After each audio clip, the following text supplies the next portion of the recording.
再来看宜兰县外面国中西澎船环岛，按算28天要航行1939公里。昨澎船到中部海域，其中有一只伫中华附近的渔港靠搭，海巡署是派船甲13个老师、各学生才到另外一只澎船顶头，继续因的行程。 海巡署派来的船慢慢挖近，一只重量有34吨、长度67的重型澎船“光卡号”伫中华轮尾湾渔港的航道顶头靠搭，船身小可崎岖，船顶的师生等待救援。你们上面有几个人？这样子，总共13位。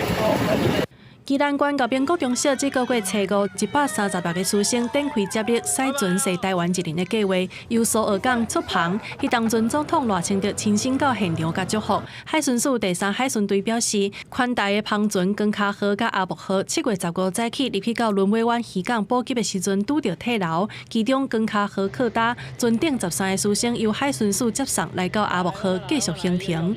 108栋艇立即释放救难小艇前往救援。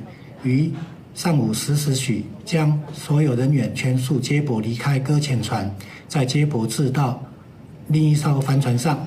我们有2艘船嘛，就让那个有搁浅的那艘船的所有船员都换到另外一艘船来，船舶就等涨潮啊，等涨潮以后再离开。